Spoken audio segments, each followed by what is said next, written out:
Hi my muddy people, welcome back. I'm Nat at Mud Magic. Thank you for joining us again for another quick Freddie Mercury kiln unload. We only just had one and we're back. And yes, we're back. Trace is here remotely with us. Hi Trace. Hello. And my daughter's helping this time because my son is up at his villa having fun living up there at the moment. So how are you feeling today, Trace? Yeah, good. Oh, good. That's excellent. That's a great, yeah, good. Yes, I have been a lot more mobile today, getting up and getting around. I did have an empty house, so I had no choice. Good. Been good. Makes you do it, yeah. Yes. All right, well, I only had one little bit that I had to cover off. You know how I've had trouble with the dipping clear? So Andrea on YouTube replied and said she had the same problem that I had last time, where if she used the dipping clear over the top of underglazes, it was dragging away and it was leaving it rough.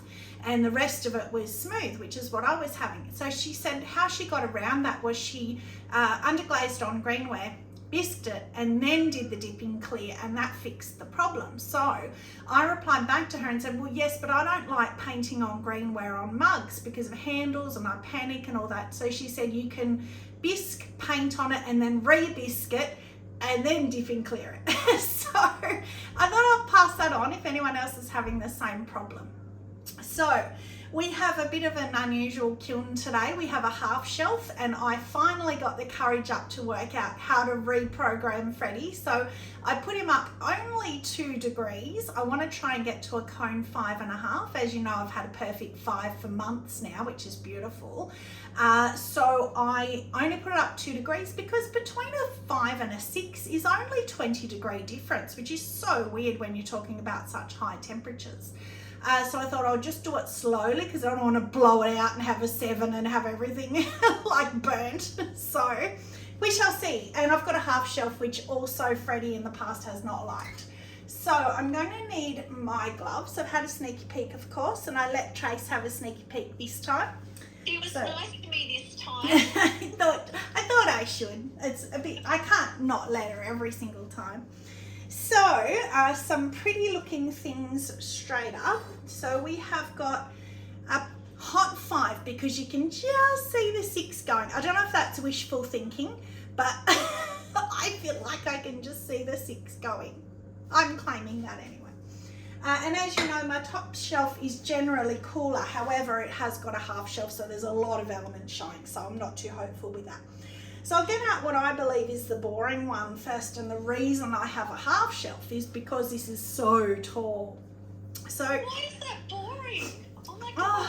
Because I don't like it. I don't know. So this is another one of the bisque pieces that I bought, and then I put a transfer on and painted it. So it's just all bright colours. The pink has of course burnt out again, but I guess you've got a bit of white, so it doesn't matter. So the clay in the background's kind of a cream, so it does still show as white. So that's okay. You like it?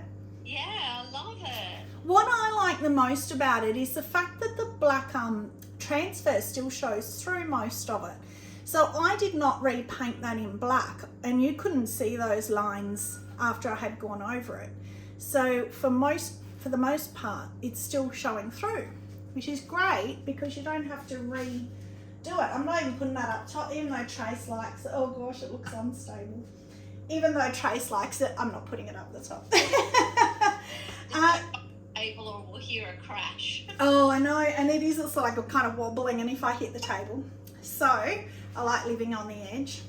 So this one is a remake because the other one's sold, but it's a new shape. Again, it's that inward kind of shape, playing with that new rim.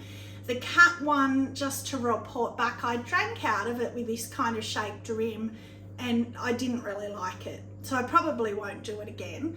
So that's the blue-green Amaco underglaze that I love. And Karen was looking for a matte, well, more of a satin matte, I think. So that's a bit too matte for her, but a blue-green colour, and she loves it too.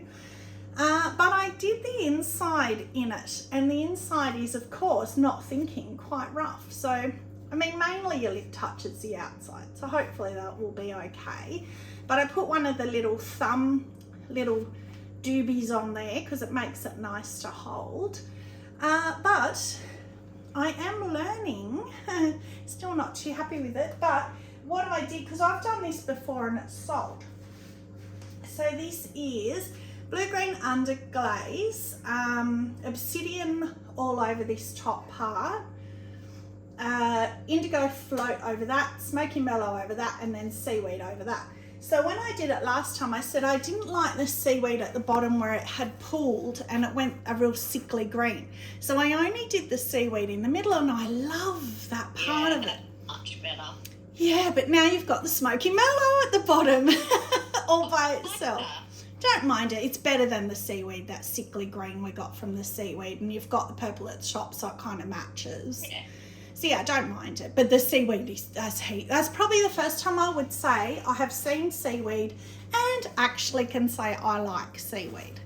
But if you can see inside the handle there, it kind of gives you what I'm talking about with the sickly green. So I don't know. But anyway, yeah, I'm heaps happier with that. And the other one sold anyway. There was nothing wrong with it. It's just personal preference. Now, I'm not going to do that one because I don't know what it is. This one, Winterwood Light Flux. And I realised with the bowl I was talking about last time, the River Birch, I kept saying honey flux, but it was light flux. So if you were sort of yelling at your monitors, yes, I looked back, I watched back. When you do this, your mind's running so fast that you don't even hear yourself say these wrong things. So it was light flux as well, not honey flux. So I prefer the River Birch honey flux. See, there I go again. Light flux, but this is the Winterwood light flux, and I still love it. Oh, love it. I like it when there's many crystals, so when it's Yes. not as brown. Yeah, well, this is about the only one where I do glaze for brown, because I like that it looks like coffee on a mug, and I love the shape of that mug too. That was one I threw that just wanted to be that shape, so I went with it. But look at this dribble, how it's dragging down, how it's dragging down and around to that drip. So it's kind of like going around sideways. I really like that. I think that's gorgeous. And I like that drip. That little drip. I like all of it, but that drip in particular. So that's a success. What's this one, Trace? Oh, good. Thought it was stuck. That's your beachy glaze. That's my beachy glaze, and guess what? It's got one brown crystal again. I don't know where that's throwing from. Normally I get that on the inside, but it's on the outside this time. Really strange. Oh, you know what it might be? Because that's oatmeal celadon bloom light flux, and of course I put light flux on that mug, so maybe the crystals from the Winterwood are going into the light flux without me realising, and then it's getting transferred over. Maybe, but I don't mind it. That's fine. Nothing wrong with it. Handmade, right? But yeah, I like that. I like my beachy, and I like how the drippy dribbles have gone down. Maybe that's the extra 2 degrees. I'm getting some more movement. This one, the tankard as I called it, that didn't move, interestingly enough, but this one's beautiful. Look at the movement I got on that. Sorry? I said, look at the drips on that one. Oh, I know, that's beautiful. That's gorgeous. No idea what that is. It looks like amaryllis, river birch, maybe a bit of light flux, maybe. But that is beautiful. Let's have a look at what that is. Honey flux. Oh, okay, because yeah, when I do river birch, so it's one honey flux, 2 river birch, or that might even be 2 and 1. Either way, honey flux and river birch, because I don't like 3 river birch, it's too brown. Amaryllis on the top and light flux where they meet. So I got it right. But I wonder if that's the 2 degrees or if that's the half shelf that made it hotter at the top. But I love that. I love these runs here. Beautiful. There's a bit of sort of pinholing around. I don't know if you can see that in the camera. Heaps of tiny little pinholes all over it, but I don't mind because it's kind of uniform. I don't think it matters. And then that's just honey flux inside. I didn't even do the river birch because I didn't want the brown inside, so it's just honey flux. But that, again, with my beautiful diamond core grinding pad on my wheel, zoom, and that will come straight off. I did that other Joel's Bowl, the River Birch one. It literally took me 30 seconds. Zoom off. So easy. It's one of the best things I've ever invested in. So, oh, I love the colours in that. That's beautiful. So I'm getting more and more to love amaryllis now that I'm learning more and more, thanks to Julia, to do less amaryllis so you get less crystals. Look at that little blobby. So it hasn't been attached to the mug because it's a round, smooth blobby. It's dripped off. That's cute. I like that. Anyway, the things that I like are weird. Entertain your mind. Yeah, they entertain me. That's it. All right, that's my little half shelf out. So this one, I was really interested to see the cones. So again, it's a 5, a hot 5. Again, I'm imagining the 6 is a millimetre moved because I want to believe that it's moved. A pussy cat. Oh, cute. So I had advice because it was a bit scratchy from the underglaze. I had advice from, I think it was Alan. Somebody on YouTube said, why don't you just paint with glazes? And I thought, okay, I'll give it a go. So I used the Honey Flux, Lilac and White mix together, which always gives me my absolute favourite purple. I'm still not sick of that colour. Look at it. It's just glorious. It's beautiful. Just love that colour. And then I used Obsidian for the cat. So it has worked. Where they've met is kind of a bit funny, but it's all right. However, I did not enjoy painting it, even though I didn't have to put clear on it, which was great. As soon as I put the paint on, like even a brush stroke, it soaked straight into the bisque. And no, I wouldn't do it at Greenware because of the handle. So it soaked straight in, whereas with the underglazes, they still give you a bit of glide and movement. They still soak in pretty quick, but they're better. Whereas I found with the glaze, it was just stuck as soon as you did it. So I didn't like it. So that's the only one I did with glaze. And then I went straight back to underglazes after that, which were the ones that you saw last kiln unload, which I refied some of them because the clear, oh, here's one right here. I'll get it out seeing as we're talking about it. So then I went back to the underglazes. So these were the ones that came out scratchy and they're beautiful now. So I used the painted clear, and it's all smooth and glossy now. That's so cute. Yeah, my big fat pig. I know, he's too big in the tummy. Oh, but... I love him. I think he's gorgeous. Yeah, well, you know, if you want to hear the story, you can look at the last unload. But yeah, I'm going to redo the tail a different way next time, blah, blah, blah. However, it's good to know that you can recoat only one coat with the brush in clear, and that fixed it. So that's good. Put him down there. Filling up the top already, which is great. This one, oh, that's only, I brought my hammer because of my, perfect. Because of putting up the kiln, I thought I just better have the hammer, and it hasn't dripped, it was just stuck in the hole as always, but how beautiful is that? That's pretty. Look at on that one. Well, that's that cenote again that I used for the first time last unload. But these were all glazed at the same time. I just had enough for 2. So that's Norse blue inside, which is beautiful. I always love Norse blue. Such a pretty blue. Cenote and something. Light flux. Oh, I think that was the one that had light and dark flux on it. Let's have a look. So yeah, Norse blue, cenote. Oh, lavender mist on the rim, and then dark flux and light flux, a band of each, and then dots of dark and light flux around. So I think that was RJM Pottery where I had seen that.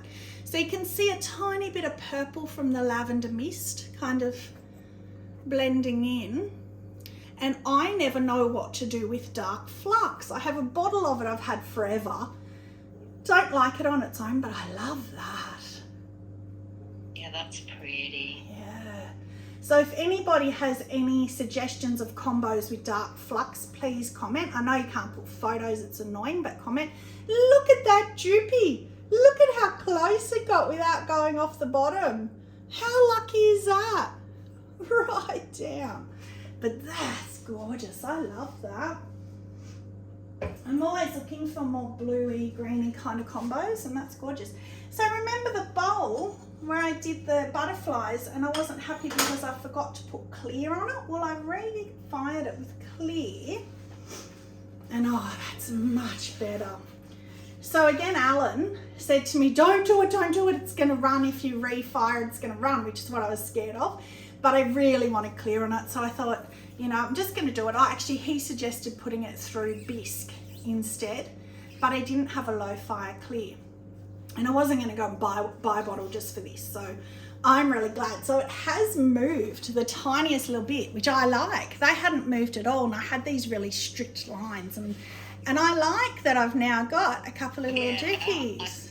I like that too, because it hasn't got the butterflies, but you've now got the wavy line. Yeah, that's it. So it's much better. So that was the pink opal with the, oh, that might have been the cenote as well, maybe. Was that the cenote over the pink opal refi bowl? Yeah. So that was the other one that I did. I love that. I love that combo together, but I'm much happier with that glossy down here now. I'm really glad I did that. Didn't like it matte. That's so pretty. Okay. Every time I put something on that table, the whole big tall thing goes like this. So that is that shelf done. Well, it's hard doing things with gloves. So now we're going to the bottom shelf, because we had that half shelf in, down to the bottom already. Oh. Okay. So we have got, again, oh, nearly dropped it. We've got a hot 5 again. And the 6, oh, I don't know. But it's definitely a hot 5. So that's good because I haven't blown it out by the 2 degrees. So I'll put it up another 2 degrees for my next unload until I get that 6 moving. So remember the Joel bowl, the Winterwood Light Flux. So, oh, that's stripped off now. I have to Dremel that. So he decided he wanted the River Birch one. So I thought, I'll refire it because I didn't like how it had the patches on here that had not moved at all and looked really horrible. It was a couple of kiln loads ago, you can have a look. Well, to me it looked horrible, there's nothing wrong with it, I just didn't like it. Look at how much it's dribbled now. Joel would hate that now. Did you add more glaze onto it, or you just put it back in? Only in the 2 spots that were bare. I put 1 coat. So everything else has just moved because it's been refired. And the back, look at that. That's on the raised cookie, so it's only touched in 2 tiny little spots there, luckily. And I will be able to get the Dremel, or actually I have to use the grinder in that, the angle grinder in there to get them because they're a bit deeper. And it'll pop off, and then I'll put it on my wheel and it'll be perfect. So I wanted to do that for the markets because I wasn't really happy with it. Happy now. Much happier now, although Trace and Joel will not like the big dribbles.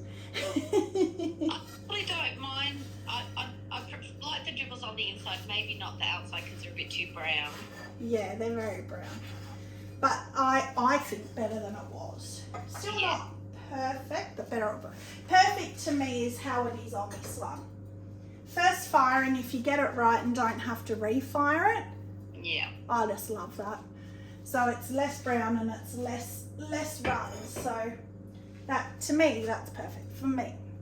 All right, so then these are, I think, just pretty much refires. So the snake from last time, he's all glossy now. Just stuck some brushing clear on him. And he is glossy, much better. And, oh yeah, this one, oh yuck, that's still not right. Gonna have to go again with that. So that was the Indigo Float remake mug, and the bottom was brown, and I didn't like it because it looked dirty. Well, it's still not as dark as that one. So I haven't gone as dark with the glaze, so I have to put a couple more coats and go again. But interestingly, this layer here has not moved much, if at all. Maybe a tiny bit.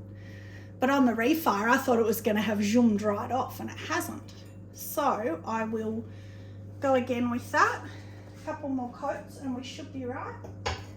They need to go float. It's such a beautiful colour. This one is my sleeping cat. So again, he was really matte. Actually, so was the green because it's all underglaze. So now I put clear on it, another coat of clear, and he's perfect now. That's so cute. Yeah, he's glossy now, so I'm happy with him. And that, interestingly enough, if you can hear that pinging, again, is the Winterwood Light Flux. It always pings. My kiln can be cold, and he'll be pinging. I could come down here in 3 days and it'll still be pinging. So, and then again, just put the glossy. That one had come out matte as well. So painted the clear on that. And actually, I can even feel through my gloves, it's fixed the rough on the rim by painting it as well. I really love that. Do you? I don't like my application of the swirls. They're fat and thin and blodgy. And Yeah, that's what I like about it. It's organic. it's organic, yeah. I love it because it's not uniform and it's just, it's good. Yeah, you can tell it's not mass produced, it's not printed, it's Yeah. not a transfer. You can tell it's handmade, so yeah. And I love the colours under it. I think they're beautiful. So, yeah. All right, so the last shelf was a quick one because that was just redos, and if you want to see more of those, they were in the previous unload, so I didn't want to bore you with them. So that is it. Like and subscribe. Guess what? I'm at 989. I'm 11 off my 1,000. So please like and subscribe. I'm just dying to get there. Do my live with Trace when she gets better, but that's good. She's better today, so hopefully that won't be too long. So I've got 11 to go before I better get better. Oh, jeez. that's it. Yep. And a couple of weeks till our re-date for our shark dive, so she's got to be better for that too. Pressure. Yes. All right, so anyway, thank you very much for joining us. Stay muddy and have a magic day. Bye.